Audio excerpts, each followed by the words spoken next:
Right. Um, Syempre, first of all, welcome sa ating seminar for our distributorship program. But before anything else, pakilala muna ako. I'm Jasper, I'm the VP Marketing of Reynolds Knox Philippines. And today, I'm gonna be presenting Reynolds Knox to you. Before natin puntahan yung earning side, kailangan mo munang makilala kung sino sa Reynolds Knox and how will it work and how is it different sa ating nakasanayan na traditional fire extinguishers. Okay? Let's proceed na kagad. So today, we're gonna talk about Reynolds Knox Philippines. And Reynolds Knox Philippines is exclusively imported and distributed by WSC Group of Companies and being managed by Titanium Enterprise as the country manager for Philippines. So that's why we're the exclusive distributor of Reynolds Knox all throughout the Philippines. And you will become under Titanium Enterprise as one of our sub-distributors for certain areas. And today, before anything else, I just want you to know that Titanium Enterprise is also in partnership with DILG and Emergency 911. So technically, sir, technically, ma'am, sir, si Emergency 911 is under DILG. So handle nila is yung para sa mga innovations, siyempre, ng 911 system. But bukod doon, hawak din nila yung Search and Rescue Department, Police Department, Emergency Medical Services, and last but not the least, yung Fire Safety Department natin. So that's why they created this kind of partnership para matulungan natin ang isa't isa may palaganap yung innovation when it comes to fire safety. So we've been circulating all across the country ever since para lang may present yung innovation ng fire safety prowess natin through Reynolds Knox. So today, we're gonna talk about fire extinguishers. Dalawa lang po ang purpose ng fire extinguishers. Number one, if ever na magkaroon ng sunog, habang maliit pa lang is gagamitan mo siya ng fire extinguisher para maiwasan yung paglaki niya. So hindi siya ginawa para sa malalaking sunog. And number two, supposedly, kailangan kapag malaki na yung sunog is hindi na para mapatay mo yung sunog, kundi makapag-create ka ng exit path palabas sa nasusunog na gusali. So yun ang second purpose niya. But unfortunately, hindi na po yun kaya ng traditional fire extinguishers. We're gonna see later why. But before that, did you know that fire extinguisher was invented ever since 1818? And ever since po, wala na pong innovation. That was 200 years ago. And sabi nga nila, yung mga baril nung unang panahon, isang putok, tapos refill ng gunpowder, tapos refill ka ng bullet. So, ganun lang din po yung technology ng fire extinguishers natin hanggang ngayon, no? But unfortunately, yung mga baril natin, di ba, automatic na kahit handgun, but yung fire extinguisher na pag-iwanan na. And as you can see here, nung 1898, 1910, may mga, yung mga fire extinguisher, merong mga handle dito sa taas, kung nakikita, no? Actually, yan yung refill niyan. Nire-refill yan dati, pinapump siya. But unfortunately, yung mga fire extinguisher ngayon, kailangan mo pa siyang dalhin sa manufacturer. So it's quite the opposite of innovation and 90% of fire extinguishers, ito pa rin po yung ginagamit. And did you know, bawal daw po tayong gumamit ng fire extinguisher if we haven't undergone proper training. Why? Kasi traditional fire extinguishers are considered as dangerous product. No? Kasabay po nito yung mga baril, granada, and so on and so forth. So ano pa yung mga lethal materials, no, or products. So considered as dangerous product and lethal product din po si traditional fire extinguishers. Why? Ano nga bang danger na pwede natin ma-encounter dito? Panoorin po natin to. Mga patapong plastik, tukador na basag ang salamin at iba pang kalakal. Ito na lang ang naiwang alaala ni Jojo Tiosen matapos mamatay sa isang trahedya sa labas ng kanilang bahay. Tanghali ng March 13, makikita ang isang lalaking may tulak na kariton sa kahabaan ng Road 5 sa San Juan. Tumigil siya sa labas ng isang bahay. Maya-maya'y kitang lumapit si Jojo sa kariton. Kinuha niya ang isang fire extinguisher. Tinitigan niya ito, hinawakan ng dalawang kamay at saka malakas na sumabog. Nataranta ang mga kaanak ni Jojo. Ayon sa kapatid ni Jojo, nalaslas ang kanyang leeg at nabali ang buto sa batok. So ayun ano, kinamatay ni Jojo is yung explosion ng fire extinguisher na last yung leg hanggang sa batok or technically napugutan siya ng ulo. Why? Kasi yung fire extinguisher na yan, nakita nyo, galing na sa kalakal, no? So nagbi-build up kasi ng kalawang yan. Yung dry chemical na yan is a highly corrosive material. So all throughout the years, dahan-dahan magbe-build up ng kalawang yan. But unfortunately, did you know that ang shelf life lamang ng fire extinguisher is only 5 years. Kaya katulad dito kay Jojo, parang sobrang kalawang na siya. Eh kung may kita na naman dito, nasa kalakal na yan. So sobrang ano na yan, anong concern naman namin? Puro bago yung fire extinguisher na binibili natin or pinaparefill naman natin yan every year. So yun nga po yung problema. Since hindi po regulated yung mga manufacturer natin, minsan pinapahiran lang yan ng petroleum jelly, lilihain, pipinturahan, tapos lalagyan ng bagong uh, sticker label, declared as brand new na yan. So hindi natin alam na yung kalawang pala niyan is makapal na sa loob. So yung integrity niya mabagal. Kaya po minsan, dapat after 5 years, dinidispose na yan. Pero minsan yung fire extinguisher na in-encounter natin, akala natin brand new, yung pala 8 years, 12 years, 15 years, and so on, na siya na circulating sa market. Kasi nga hindi siya properly regulated. Next, gano'n nga ba kalakas yung pressure niyan? Kung makikita nyo dito, yung fire extinguisher po, nabitawan niya, no? 100, umikot siya na parang drone and 100 feet in the air po ang inabot niya. So technically, sobrang dangerous no? Hindi pa natin alam kung may tinamaan yan. And also in the same time po, kahit po walang gumagalaw ng fire extinguisher nyo, pwede po yan sumabog anytime. Kung makikita nyo dito, yung powder po na yan is a very suffocating powder na kung saan ang ginagawa niya is sinusuffocate na yung oxygen molecules nyo. So technically po, sobrang dangerous po yan sa ating lungs. So that's why sobrang sakit po yan kapag nalanghap natin. And also in the same time, kung makikita nyo yung mga computers na yan, kapag po na-expose siya dun sa powder na yan, eh mag-generate na rin po yan ng kalawang. So technically, sisirain na rin yung mga computers na yan. So kailangan ng paltan. So it's another risk na hindi natin nakikita.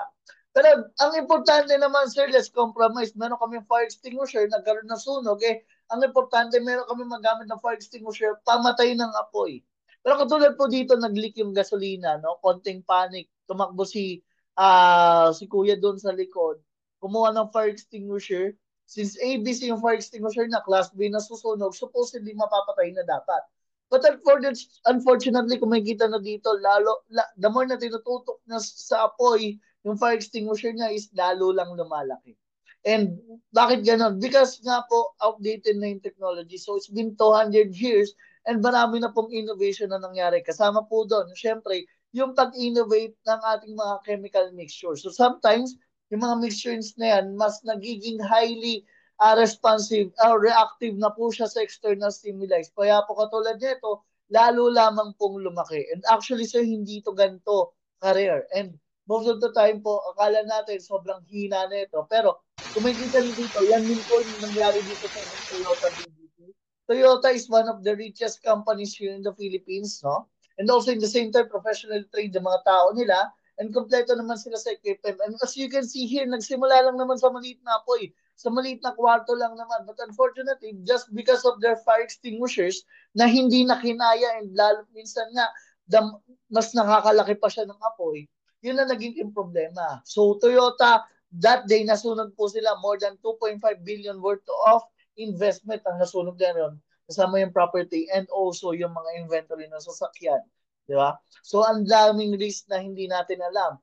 Sabi nga nila, yung fire extinguisher na yan, kapag daw nagkaroon ng sunog, meters daw, 5 meters. Pero ang optimal distance na, ito ang ibang meters.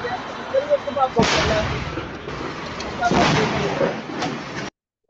and last but not the least, ang pinaka-importante, sir, is paano yung mga naiiwan natin sa bahay? Paano yung mga kababaihan, mga kabataan, and even yung mga senior citizen? Siguro tayong mga lalaki, kaya natin gumamit. Pero paano sila? So most of the time, sobrang bulky, intimidating. Katulad na ito, sir. Kawawa yung bata na iwan sa loob. Andun yung bata, nakayakap sa kanyang nanay niya, then natrap sila dun sa building. So merong 5 factor yan. Number 1, unang factor is either wala silang fire extinguisher doon. Number 2, okay, sige, may fire extinguisher tayo. Ang tanong, kaya ba nilang gumamit ng fire extinguisher? No? So kadalasan ng kabataan, kailangan buhatin pa yan, ng mga bata katulad niya. Number 3, okay, sige, marunong naman gumamit ng fire extinguisher, nandun yung nanay na. Ang tanong, gumana ba yung fire extinguisher mo? Okay? So technically, sir, did you know that 3 out of 10 fire extinguishers po hindi gumagana? And so it is a very huge number. Kami nagda-demo kami almost 3 times a day. And every demo, we have to bring at least 3 fire extinguishers just to make sure na meron kaming backup if ever na merong hindi nag-function na fire extinguisher for comparison. So that's what we want to do. We want to showcase and that's what we encounter. So yung ng problema na yun is yun nga, minsan most of the time hindi siya gumagana. Number four na factor is either nagamit man nila yung fire extinguisher, ang problema naman is na-trap na sila kasi malaki na yung sunog.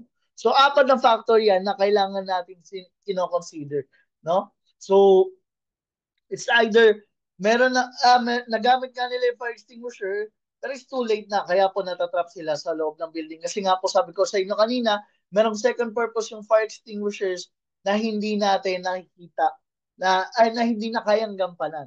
Kasi most of the time kaya po kayo nagtataka ba't gano'n natusunugan sila, natatrap sila sa building kahit kompleto naman yung fire extinguisher nila, every room, every corner of the building meron ng fire extinguisher pero pag nagkasunog, natrap na sila.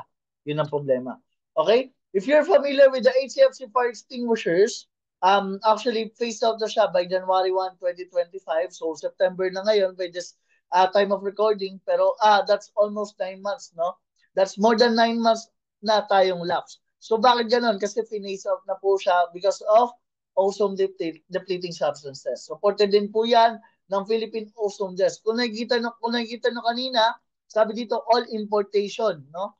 Is actually prohibited. Pero sabi nga po dito, kung makikita ng all importation lang pala, absolutely prohibited ng fire extinguishing agent. But as you can see here, sabi sa Philippine Ozone Desk, since the Philippines is neither a producer nor an exporter of HFC, its consumption is equals to importation. So technically, sir, ma'am, consumption po, bawal na. Kasi hindi naman tayo production and exporter. So technically, sir, total use of fire extinguisher na kulay green, ipinagbabawal na po siya. So, actually, we are being encouraged na mag-shift na alternative technologies before 2025.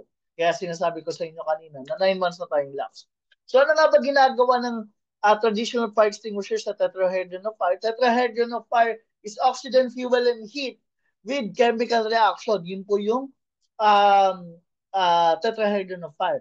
So, ang ginagawa po ng traditional fire extinguisher, ang tinatarget na po is yung oxygen. Hindi po yung chemical reaction, hindi po yung fuel. So, technically, sir, ang ginagawa dito, sinasuffocate niya, tinutulak na pala or tinatakpan niya yung oxygen. Pero ang problema, since oxygen is ever present sa ating atmosphere, kapag nag-dissipate na po yung chemical, yung powder, babalik po yung chemical reaction, babalik yung oxygen, babalik lang yung apoy. So, particularly, it's not that helpful kasi ang importante sa atin is hindi lang dapat napapatay yung apoy, but pati yung flammability. So, dadaanan natin ulit yan later. And traditional fire extinguisher can only extinguish up to A, B, and C fires lang. But unfortunately, yung Class D and Class K, equally common po yan. Kasi ang burning metals and minerals, akala natin sobrang rare nun, but ang eroplano, barko, even po yung mga sasakyan at motor natin, kapag po nasunog, hindi po yan kayang patayin ng traditional fire extinguisher natin. But more yung kitchen fires, na 90% of residential fires dyan po nang gagaling. Hindi rin po yan kayang patayin ng traditional fire extinguishers. So there are different types of fire. So meron din tayong different types of fire extinguishers. So ang ginawa nila, meron iba't ibang uri ng fire extinguisher just to complement lang yung kailangan natin. But unfortunately, wala pa rin po dito yung para sa Class D fire. And also, in the same time, wala pong all-in-one. Kaya katulad po dito, meron negative effect. Katulad si foam, di siya pwede sa electrical fire, si powder, di siya pwede sa cooking oils, and so on and so forth. So to be safe, kailangan kada sulok ng building mo, merong iba't ibang uri ng fire extinguisher, and then select ka na lang. So sobrang hassle na lang. Ano susunog, anong gagamitin kong fire extinguisher? So it's very hassle. And isa pa problema yung pass. Akala natin sobrang dali lang nung pass. But unfortunately, did you know that 80% of the time, tumatalo na tayo dito sa squeeze the lever, pull the pin pa lang yung kailangan natin gawin. And did you know that there is a locking mechanism na kung saan maglalak po yung pin niyan if ever na merong pressure po sa lever. That's why 80% of the time, hindi rin po natin nagagamit yung fire extinguishers natin because hindi po tayo properly educated when it comes to this one. So, yung pin kasi na yan, it's a safety feature. No? Kasi nga, dangerous product po siya. And last but not the least, let's face the fact. Kailan ba kayo nasunugan na huli? Hindi naman ganun ka-common. And if ever na magkaroon kayo ng sunog, pa isa-isa, dalawang fire extinguisher siguro. magagamit ninyo. And that is almost 20 to 15% lamang ng mga buildings ang nasusunugan. But still, every year, meron po nasusunog sa inyo. Ano yun? Yung pera. Because traditional fire extinguisher has to go under annual PMS. Yun po yung tinatawag nating annual refill. So ano nga pa ginagawa doon sa PMS na yun? Kailangan every 12 months sa International Fire Law din, BS 5036-3, na kailangan test yung pressure dyan. So, yun ang problema po. Kailangan every year, tinetesting yan. Kasi nga, lumang technology na siya. But unfortunately, minsan, ang problema pa, if ever nagkaroon na sunog, di nagamit yung fire extinguisher mo kasi yung refill nila, hindi naman nila inaayos. Minsan, minamanipulate lang nila yung gauge. Akala natin okay na. So, yun po yung problema. Wala naman kasi batas na nagsasabi if ever magkaroon ng sunog, pwede mong balikan si manufacturer. Kaya minsan, tinitake advantage nila. So, sobrang daming problema po ng traditional fire extinguisher. But this time, we will gonna give a solution for all of those problems. Introducing Reynolds Max, the super fire extinguisher. This is the only fire extinguisher that uses European nanotechnology invented on the year 2012. So 200 years after we invented traditional fire extinguisher, the fire extinguisher that is the only fire extinguisher that is innovated, that has been innovated, no, ever since the invention of traditional fire extinguisher. Designed to extinguish all types of fire with ratings pa po yan. Kung makikita nyo, merong ratings yan for Class A, Class B, and K5. Mamaya dadaanan natin kung para saan yan. Plus, ang maganda sa kanya, no special training required. Hindi na rin po siya dangerous product according to EC and EU. And also, in the same time, 5 years na po siya no yearly refill. As you can see here, ang isa pang advantage ni Reynolds Max is multi-purchase siya. Traditional fire extinguisher, magamit mo or hindi, kailangan may pa-refill yan every year. Ang mahirap na ito, kahit magamit mo kahit konti lang, one-time use lang yun kasi maglilik na yung pressure, mamaya may kita natin. But unfortunately, yun yung nagiging problema sa traditional fire extinguisher. Malog mo ng konti, mauntog mo lang yan, pwede na mag-leak. But with Reynolds Max, as long na merong laman, parang Baygon, parang Lysol, guaranteed po yun, gagana po siya anytime we wanted to. As long that we have to make sure na meron siyang laman, kasi baka naman, nagkaroon ng sunog or napaglaruan ng mga bata, naubos na yung laman, yun ang nagiging problema lang. Pero hindi pa naman sure tayo naka-encounter naman. Next, so ano nga bang ginagawa ng traditional fire ng Reynolds Max this time sa tetrahedron of fire? With this time, as you can see, instead of targeting oxygen, ang gagawin po natin sa tetrahedron of fire, ang tatargeting natin isa, una, number one is fuel. Mag-create tayo ng protective layer and then i-eliminate natin yung heat. Resulting na pinag-ihiwa-hiwalay natin yung material. So, madi-disable din yung chemical reaction. So, that's why, kung makikita nyo po dito, this time, hindi lang yung apoy napapatay natin, but the flammability itself. As long as nandun na si Reynolds Max sa mixture, hindi na po siya nagliliyab. So, makikita natin anong advantage yan later. But that's technology. Kung makikita nyo po dito, na-skip ko lang kanina, just to, ano lang din po, inform everyone, Reynolds Max is imported, directly imported from Lithuania, Europe. And actually, we can produce up to 6,000 canister a day. And as you can see here, ito po ang ating mga lead time. If ever na meron tayong mga malaking order. So, we can actually accommodate even po yung mga bulk orders na kakailanganin ninyo in the future as one of our distributors. Okay, excuse me. So as you can see here, let's compare. Sabi ko kanina, mas pinaliit pero mas pinarami yung laman kasi nga European nanotechnology. So how can we make sure of that? With i-compare muna natin sa spray time or yung capacity niya. So traditional fire extinguisher, kung makikita nyo, merong gas canister po yan sa loob. Hindi kasi pwedeng i-pressurize yung buong canister kasi sobrang dangerous po nun. And also, kapag na-pressurize din po yan, makukompress yung powder, magso-solidify. So that's why meron pong gas canister sa loob yan. And if ever po lang pinindot natin yung lever, babutasin na po yan, and then bababa dito yung pressure, and then itutulak na po yung powder pataas.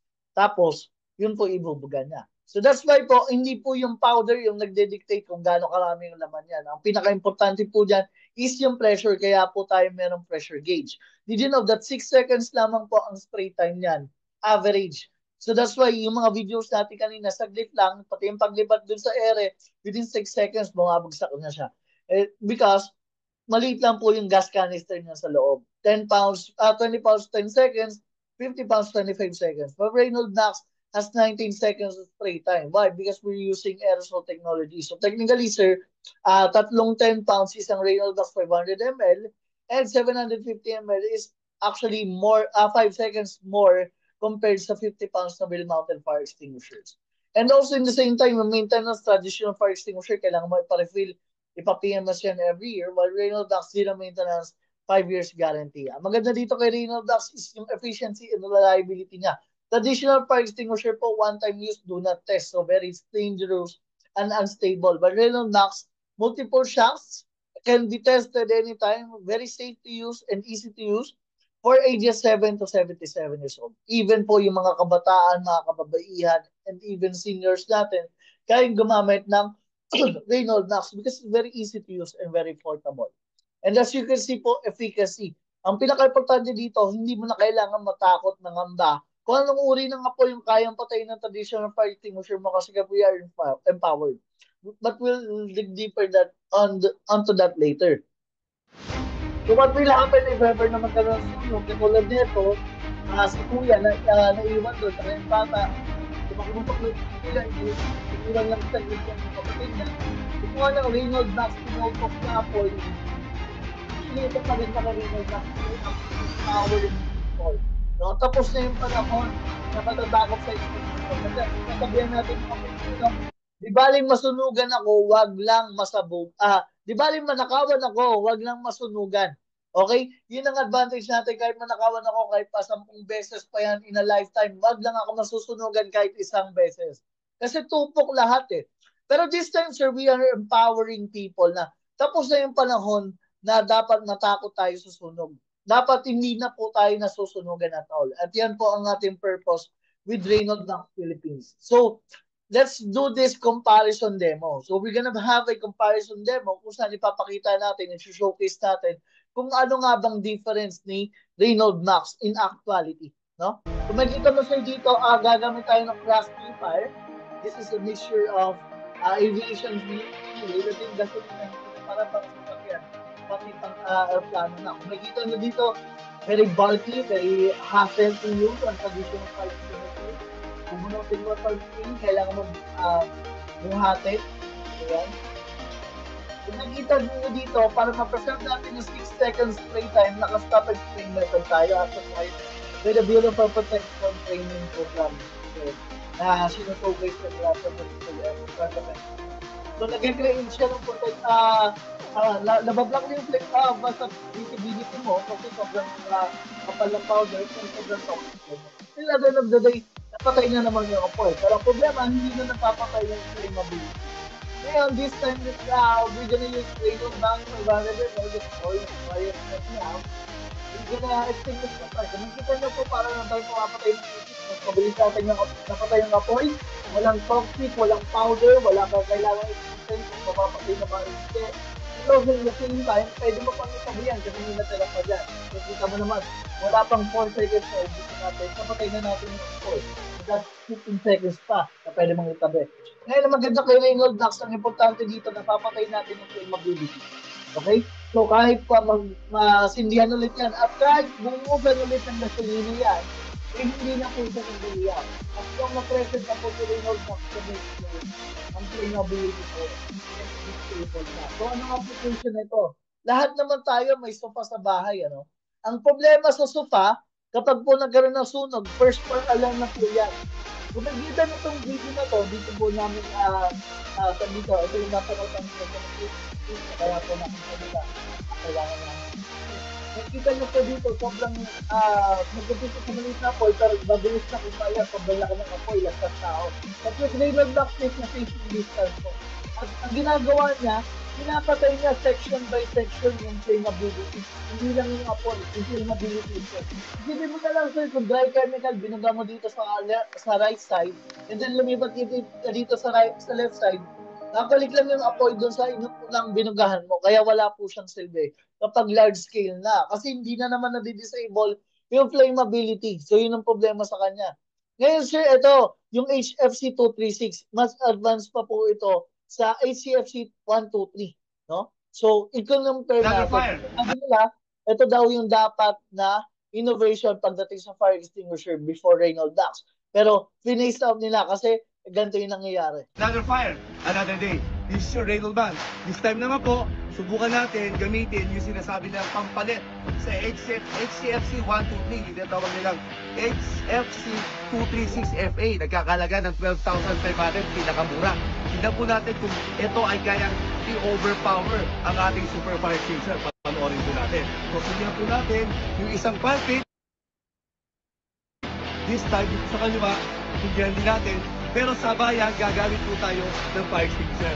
Na traditional na HFC at saka rin yung panoorin po natin. Ito ba? Okay. Environment, amount of fluid, setup. 4, 3, 2, 1. Makikita mo, pagkat hindi nga naman responde na kagad sa Reynolds Ducts this time. In addition with 632 So, kapos, pumatay po sa sunog, sinigyan na ganun po ka-powerful si Reynolds Ducts, no? At yun ang nagiging problema natin. Kahit sabihin natin, malaki yung fire extinguisher mo, kung saglit lang, ubos na yan, wala ring silbi. Ngayon, sir, sabi ko kanina, meron second purpose yung fire extinguisher. And this is what are we going to showcase right now. What if natrap ka sa malaking sunog? Tulad nito, gumamit kami ng rugby, nag-create kami ng wall of fire. Actually, pinandak po namin to sa National Headquarters sa Bureau of Fire Protection. Ginamitan natin ng dry chemical na papatay na naman yung apoy. Pero kung gaano kabilis na mapatay yung apoy, gano'n lang din po kabilis mag-liab ulit. So technically, parang useless siya. Pero still naman, kapag sinumbin mo, napapatay na naman eh. Definitely. Ang problema po dyan, na hindi na napapatay yung flammability. But with Reynolds Ducts, hindi mo na goal mapatay lahat ng apoy. With 30 seconds spray time, hanggang saan ka makakarating nun? No? Ganun ka-powerful si Reynolds Ducts, no? But still, ang maganda dito, kaya nang patayan kahit nasa sulok pa yan, kahit pa anong problema na, as long na tinututok mo siya properly. What we're doing here is, we are currently empowering talaga. Kasi ang pinapatay natin dito, hindi lang yung apoy, but yung flammability nito. So technically, pati yung tinakpan na part, napatay na yun, kasi tinutok natin properly. But with traditional fire extinguisher, sobrang struggle, kahit hindi pa nakapatay. So, actually, yan ang problema natin ng cancer na magkaroon ng kahit yung pinto pa lang, minsan problema na kasi what if yung apoy nasa loob ng apoy, yung bumabalik sa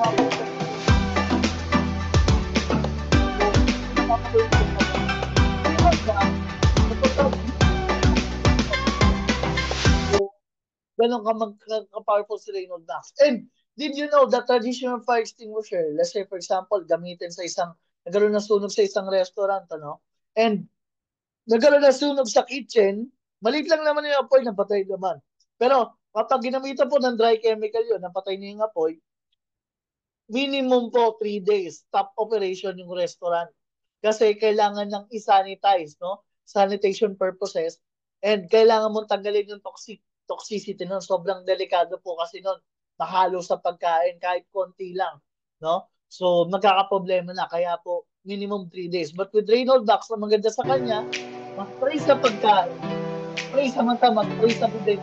Wala po siyang kaproblema. Kasi po, hindi po siya to. And we're actually using food-grade material. So, ganun ko powerful sa Reynolds Ducts. And, compare naman natin, what if nagkaroon ng, ngayon, ang pinaka-last question kasi natin is, kinikilala ba siya ng Bureau of Fire Protection? So, number one, bakit nga ba tayo bumibili ng fire extinguisher? Kasi kailangan sa Fire Code of the Philippines. Kailangan lahat tayo sumusunod sa Fire Code. Okay? Ano nangyari? Okay? Napindot ko. Na-escape ko lang. Okay? So, kailangan daw lahat sumusunod sa Fire Code. As you can see here, punta tayo ngayon sa RA 9514. Sabi dito, ang general requirements of fire extinguishers po, the fire extinguisher shall consist of a letter that indicates a class of fire on which a fire extinguisher has been found to be effective. Kailangan daw, merong letter yung fire extinguisher mo. But this time, nung revised implementing rules and regulations 2019, may dinagdag po sila. Preceded by a rating number that indicates the relative extinguishing effectiveness. Kailangan daw merong multiplier yung fire extinguisher mo. So, okay? Wait lang. May tumawag. Nasa Zoom ako. Ayan. So as you can see here po, preceded by a rating number that indicates the relative extinguishing effectiveness. So paano curious ka ba, paano na-determine ng Bureau of Fire Protection gaano karami yung kailangan mong fire extinguisher? Hindi po sinasabi na 10 pounds, 20 pounds, 50 pounds, kulay red, kulay green, kulay blue, kundi nagbabase po sila sa rating number. So kung makikita nyo po dito, RA 9514, yung minimum extinguishing rating ng low type of hazard, ito po katulad ang low type of hazard is yung mga residentials, 2A and 5B po, minimum extinguishing rating. Every 10 to 15 meters, kailangan may makuha ng fire extinguisher na 2A and 5B. Doon pa lang bagsak na po yung fire extinguisher ninyo. Ngayon po with Reynolds Knox is actually certified yung ratings niya na 3A, 21B, and CD, and K5. Ang maganda dito po, even po yung moderate hazard na 3A, 10B, every 10 to 12 meters po, compliant tayo. Pero paano naman sa high? Sabi dito, 2A rated fire extinguisher provided they installed adjacent to each other may be used to fulfill the requirements of Fund 3A or 4A rated fire extinguisher. And as you can see here, kapag daw pinagtabi mo si Reynolds Knox, mag-accumulate po yung rating na magiging 6A and 42B. Ang sinasabi lang naman na itong slide na to, sir, is Reynolds Knox is the only fire extinguisher right now in the Philippine market that complies with the latest revision of the Fire Code of the Philippines. And kapag hindi tayo sumunod, merong fine yan na 37 to 50,000 fire extinguisher, 50,000 pesos every fire extinguisher na kulang tayo. And that's why po, the BFP, we would like to remind everyone lang, the BFP does not accredit or recommend any brand store or distributor of fire extinguishers. So technically po, pwede silang magkaroon ng problema pagdating po sa pagre-recommend. So if ever po na maka-encounter po tayo ng ganyan, meron po tayong FSIC assistance hotline na kung saan pwede po kami makapagtulungan sa inyo at para sa mga future clients din. So, noong 2019 po, nagkaroon po tayo ng demonstration, skip ko na yon just to save time. But this time po, just to showcase that we are actually the fire extinguisher that is in compliance with the Fire Code of the Philippines. So that's why po, ang maganda dito po is kinikilala tayo ng Bureau of Fire Protection. No, although hindi tayo ina-endorse, kaya po technical product presentation and technical demonstration na. So, noong 2020 naman po, nagkaroon sila ng information dissemination and data memorandum circular. So, pagdating po sa mga new technology fire extinguishers, which is us. Panawin po natin. Fire extinguisher sa house. Kahit maliit pa lang, agad-agad, ano po, first responder dahil mode. extinguisher ang pinag-uusapan, ma'am, gusto ko lang ihayag sa kanila na meron tayong memo na ibinaba na yung mga new technology na lumabas na mga fire extinguisher na is kapag meron yan third party certification na sinasabing may rating yan. Ano yung naitanong ko sa inyo? Oo, may mga rating yan. Oo. Wala naman tayo magagawa doon kasi new technology yan. Pwede natin i-accept. Kaya nasanay lang po tayo doon sa tinatawag na traditional na 10 pounds na fire extinguisher. So yun po, ito po yung actual memorandum circular na yun, na kung saan sinasabi lang naman dito na yung mga new technology fire extinguisher is accepted for FSIC as the alternative innovative fire extinguisher. So, as lang na meron third party certifications yan, which is tayo lang naman ang meron yan sa buong Pilipinas. So, ito po ang ating third party certifications. Accepted tayo for the FSIC. And in 2022 po, nagkaroon ng bagong fire chief. So, in-update lang namin ng demo sa kanila. That's why po we've been certified again for the third time. And moving forward, na-launch na rin po ng Bureau of Fire Protection just because of Reynolds Knox. Kasi tayo lang naman na nag-isang fire extinguisher na compliance sa fire code nila. Kaya noong 2022 pa nila na-push itong modernization program. We're the only fire extinguisher supplier that was invited there. And also in the same time, na-showcase po ito sa lahat po ng fire marshals, city fire marshals, municipal fire marshals, and chief inspectors all throughout the Philippines gathered in Boracay Island for 3 days just to showcase the modernization program of the Bureau of Fire Protection. So up to this date, we're still working hand in hand with them, with the national headquarters of the Bureau of Fire Protection, and just recently nga po, pati na rin po ang ating DILG. So, Department of Interior Local Government. So, nung nagkaroon po ng Fire Expo, madami pong fire extinguisher brand na pumunta doon, but we are the only fire extinguisher po na brand that is nandun emergency DILG 911 po. Ayan. Kasi po, tayo lang ang modern fire extinguisher. Okay? So, we're in partnership with the DILG and Emergency 911 Philippines. Ito po ang ating certifications. And also po, lahat ng certifications natin na showcase dito will be sent to you, no? Via soft copy upon request po. So, we've been doing in BFP Info Drive and even po yung mga local government units natin, yung mga tangkilik na rin po with Reynold Max. Sabi ko sa inyo kanina, bawal po mag-endorse si BFP, but the DILG himself, we're actually being endorsed for as the alternative fire extinguisher po. Makikita na dito, the product is Reynold Max Top Fire, the first and only aerosol fire extinguisher in the market in the country, with the size as small as an ordinary spray paint can, which has the power to stop fire 6 times faster, and 3 times longer, more capable than efficient compared to an ordinary cylinder type fire extinguishers. Ayan yung sinabi ni late Yusek Martinlinho, and even po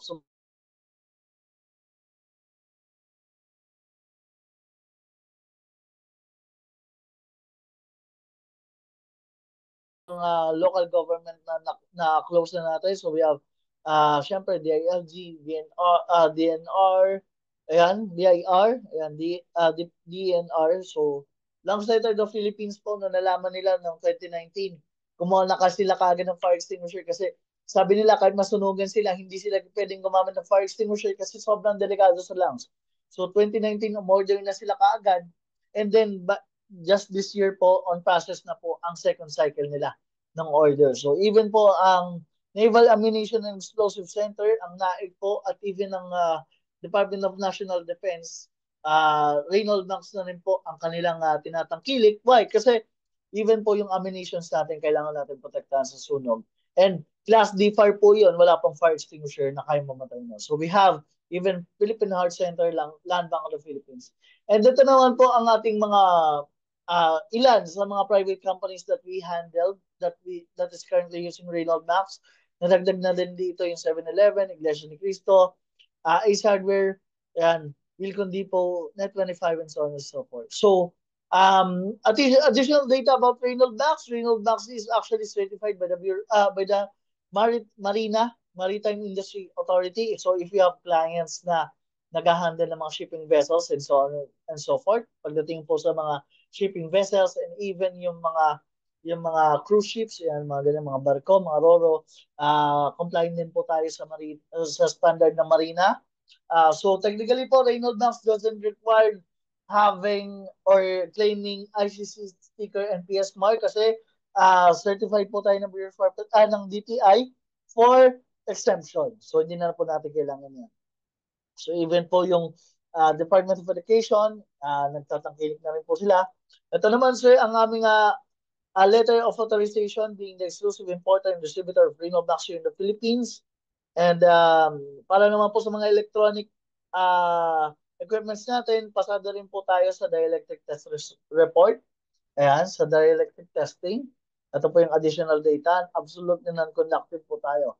And ito naman po ang ating MSDS. As you can see here, ayan po, hindi na po tayo dangerous products, 0% toxicity, non-toxic na po tayo. 3 to 4 meters spray time, and also in the same time, 98% water tayo. But with, kung makikita na, water, tas electricity, bawal yan. Pero po yung water natin, hindi po siya ordinary. Meron po tayong cast number na 7732-18-5. So what is that? So the cast number 7732-18-5 is the ionized water. So water that is purified, na wala na po yung mga ions na. So yung ions niyan, positive and negative ions, is the specific material ng tubig na nagbibigay sa kanya ng electrical conductivity. So that's why tinanggal natin yon. Kaya po absolutely non-conductive tayo. If there is no electric current, the ionization process has been successful. That's why the ionized water is not conductive. So yan lang po yung additional data kasi kadalasan na-encounter din namin yung mga talong na yan para sa mga equipments baka masira. So, clean extinguishing agent din po tayo. So, what is clean extinguishing agent? Clean extinguishing agents are types of fire extinguisher that is absolutely non-conductive and doesn't leave any residue.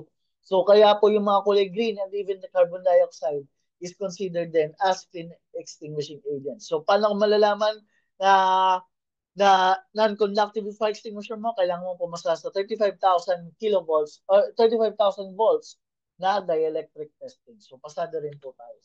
So, that's it. All about Reynolds Max.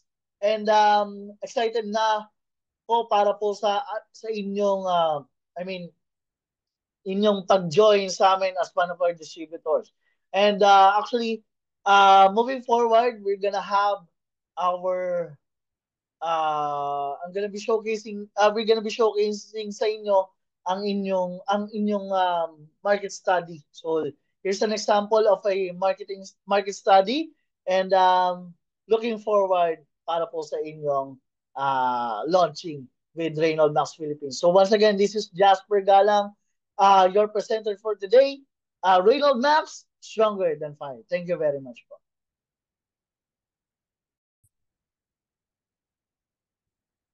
Good day. I'm Winston Galang. I'm the President and CEO of Reynolds Max Philippines, Titanium Enterprises. So, siguro nakita nyo naman na po kung gaano kaganda si Reynolds Max, no, sa product presentation natin. So ngayon, ipakikita ko po sa inyo, lalo-lalo na yung mga gustong maging distributor na katulad nyo, yung pong business model para malaman po natin kung paano po tayo kikita. Okay. So, ito na po ang business model ng Reynolds Max Philippines. Sa inyong screen, makikita nyo po ngayon ang ating business presentation. Okay? So mga gusto mag-applicant po, meron po tayong 3 business package para sa inyo. At lahat po yan ay may 2 ways to earn sa income opportunities. Panoorin nyo po ito.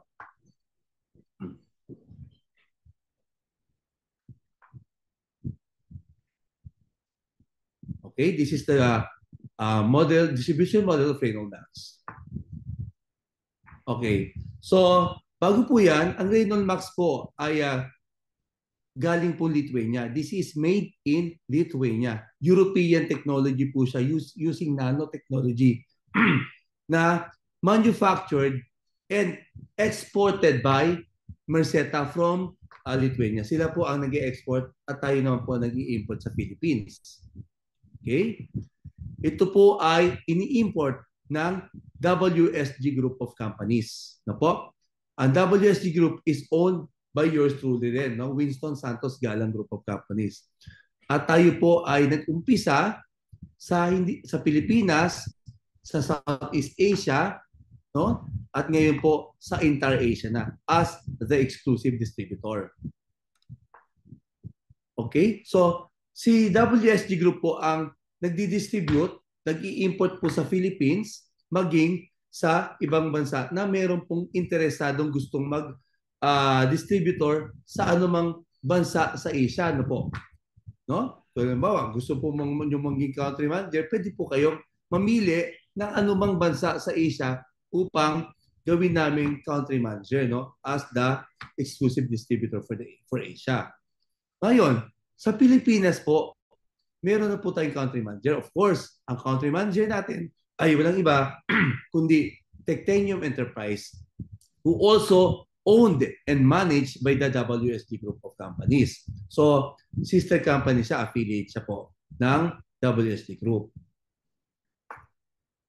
Okay? So, ang Titanium po ang exclusive sa Pilipinas. Wala pong ibang pwede mag-distribute or mag-manage po ng distribution dito kundi po Titanium lamang. No po, wala pong ibang pwedeng pagkuhanan ang mga distributors dito kundi ang Titanium lamang po ang exclusive po sa Pilipinas. Okay. So, under Titanium po ay meron na po tayong tinatawag na mga regional managers na po o mga tinatawag nating regional distributor. So, from master distributor down to the provincial distributor.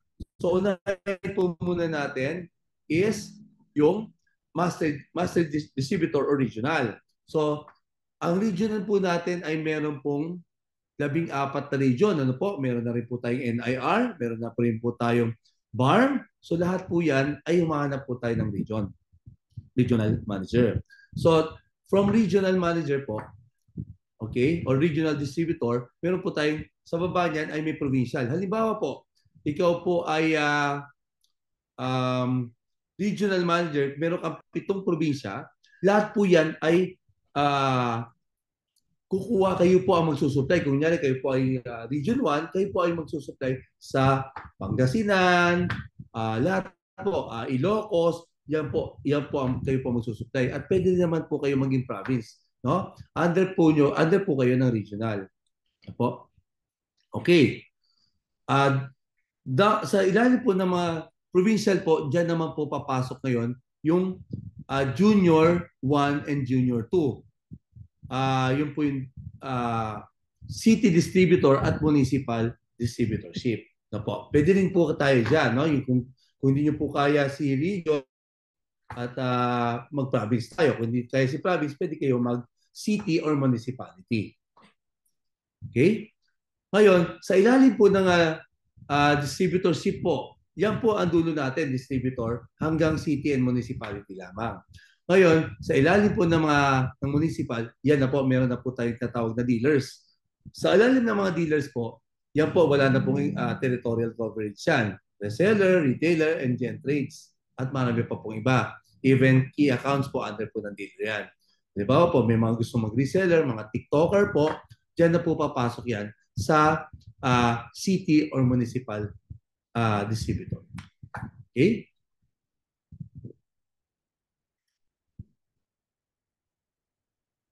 Okay. Ngayon, ipakita ko na po sa inyo yung tinatawag nating packages sa Titanium. Ano po? Ang Titanium ang national, sa baba po ay yung tinatawag nating regional distributor. Ang package po niyan o tinatawag nating minimum order quantity ay 6 million pataas. Okay? So, ang minimum po ay 6 million. Depende po sa laki, sa demographics, sa population ng region na mapipili nyo. Halimbawa po, region 3, so magbe-base po tayo sa demographics, sa population, at sa number of businesses dyan. So doon po yan magbe-base kung saan po siya babagsak from 6 million na minimum. Okay? Kung sa provincial naman, ang pinakamababa po ay 3 million hanggang 6 million naman po, hanggang 5,999,000. So ibig sabihin po,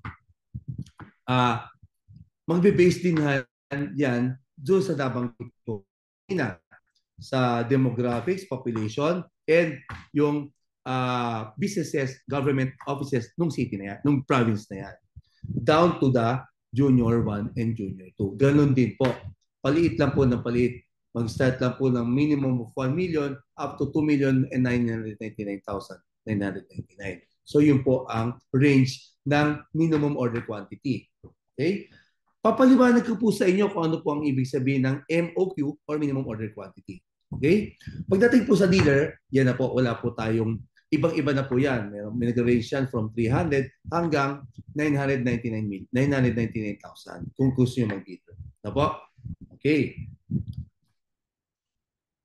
Ngayon, there are 2 ways to earn. Number 1 is this distributor's discount. Ano po? Sa distributor's discount po, ganito po siya. Okay? Si master distributor po, pagka napili niyo po ang region, okay, mapapansin niyo po sa master distributor wala po nakalagay. Dahil po, yan po ay nagre-range po from 30% to 40%. So, ibig sabihin to, 31 to 40%. Pero po, ang pinaka-top po dyan, ang pinaka-highest na pwede nyo makuha na distributor's discount is up to 40%. Ito po, 40%. Ngayon po, sa senior manager na makapapansin nyo, itong senior manager, na po, ayan. So, ang senior manager po, ang senior distributor ay nagre-range up to 30% discount sa distributor's price. Down to the city, pag city po, 20%, at pagka municipality naman po ay 18% lamang. Pagka mag-dealer naman po ay 10% discount. So papaliwanag ko po sa inyo, yun na po yung discount sa dealer. Napaliliwanag ko po sa inyo kung saan tayo magbe-base ng discount. Okay? Panoorin niyo po ito. So dito po mapapansin nyo yung profit margin. Sa master po, 40%. Sa senior po, 30%. Sa junior 1 po, 20%. Junior 2, 18%. At dealer, 10%. Ngayon po, kung kayo po ang master, mapapansin niyo po dito, kung kayo po ang master, na makukuha sa lahat ng bibilin ng senior po ng probinsya nyo. Kanyari po, lahat, meron kayong 7 province at lahat yan may distributor. Sa bawat kuko nila, sa bawat purchasing po magsusupply sa kanila, so meron ka pong 10% sa bawat purchase nila. Okay? So kayo po ang stockist. Kayo po yung warehouse nila. Ano? Kung kayo naman po, halimbawa, wala po kayong province pero meron kayong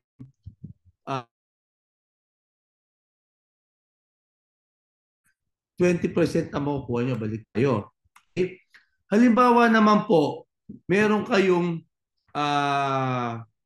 province tsaka city, yung 20% po, hati kayo dyan. 10% sa iyo at 10% po sa junior. Ano po? So, pababa na pababa. Kung kayo naman po ay junior 2 up to 22%. Ano po?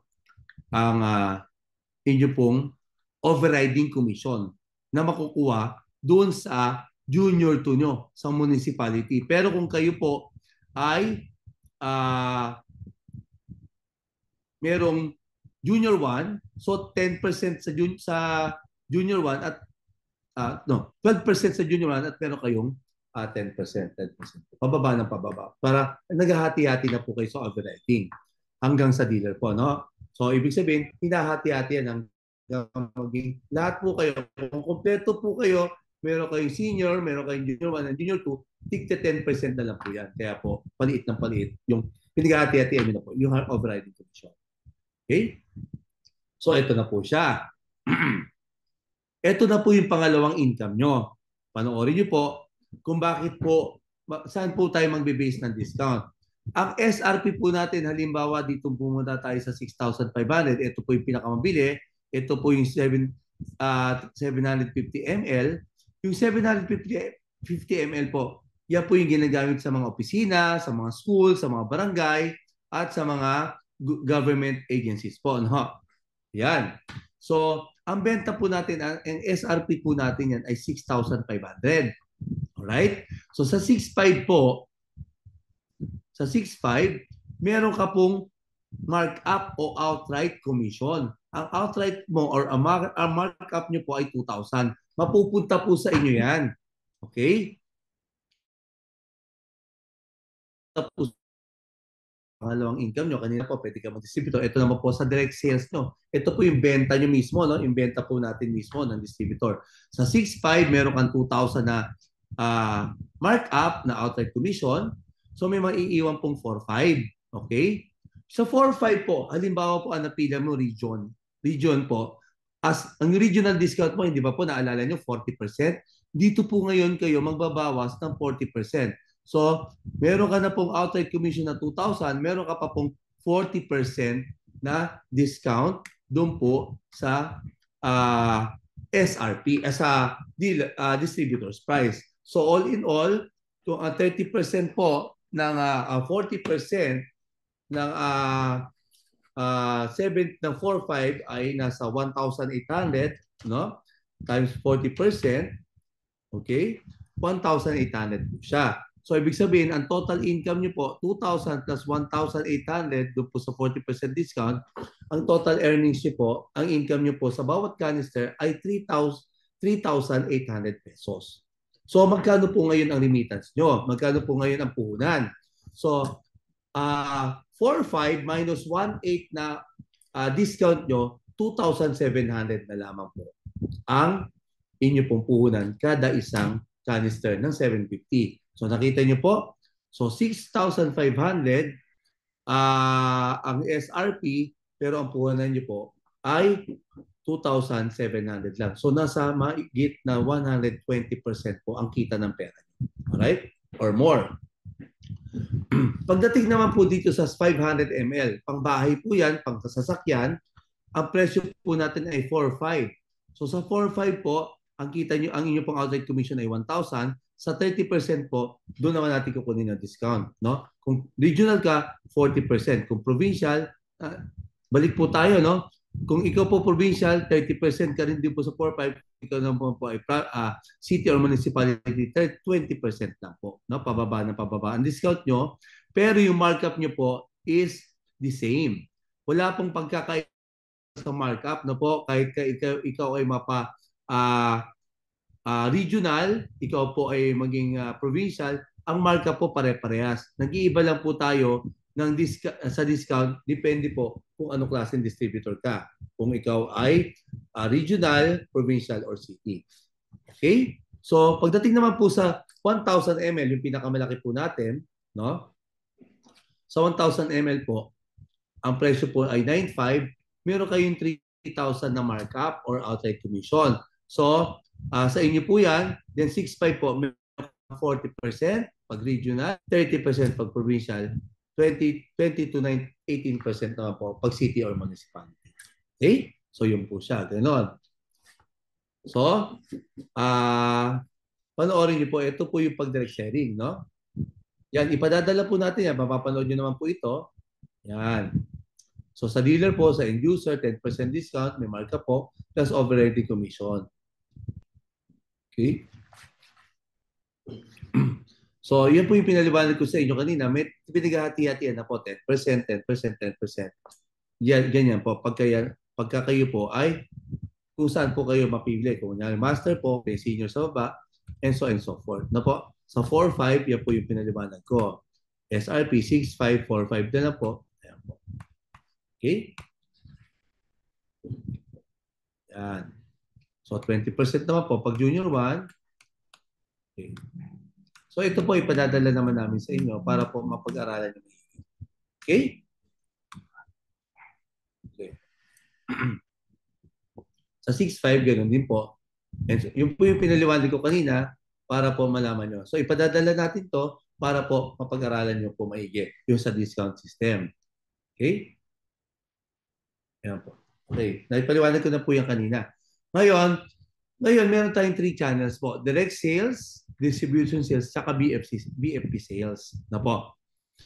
Ngayon, yung BFP sales po ay ito po ay talagang direkta po, no? Kapag interesado ka po, ipaliliwanag na po natin yung BFP incentive program. So, kung kayo po interesado, balikan niyo po kami kagad para makapag-schedule na po tayo ng Zoom meeting para sa BFP incentive program. Ibig sabihin po, ang BFP po ay magiging mga ahente nyo. Meron po silang tinatawag na income dyan or tinatawag na commission. Kaya lang hindi po natin ipinipresent yan recording kasi po bawal po. Ito po ay live natin ginagawa para live nyo rin makita po kung ano yung incentive program. Bawal po itong i-record. Okay? So maraming salamat po sa mga interested. Kami po ay natutuwa at marami pong nag-interest. Tulungan niyo po kami. Sumama po kayo sa aming team at inuulit ko po, maging part po kayo ng aming lumalaking family at minsan nalalapit pong December 2025. Meron po tayong grand launching. So be part of this very big event of the grand launching of Tectanium or Reynold Max Philippines. After 5 long years po, mag-grand launching na po tayo matapos ang ating pre-launching, ating soft opening, pre-launching at ang ating tutuloy na po yung ating grand launching by December. So sumama po kayo. At para makilala niyo po rin ang ating mga existing distributors sa iba't ibang parte ng bansa. So tandaan po natin, no? Ito po ay a history in the making. So ibig sabihin po, tayo pa lang po ang may ganitong technology, tayo lang po rin po ang may ganitong kagandang produkto at marami pa pong iba. Tandaan po natin, lahat po ng product meron po tayo pagdating sa fire. Ito nga lang po ang talaga malalakas. Ito po ang ating Reynold Max. Meron din po tayong mga sprinkler, meron tayong mga even fire truck po meron tayo. Kaya po magkakaroon po kayo ng showroom sa inyong pong lugar para po sa mga distribution. Maraming salamat po. Inuulit ko po, Reynold Max, stronger than fire.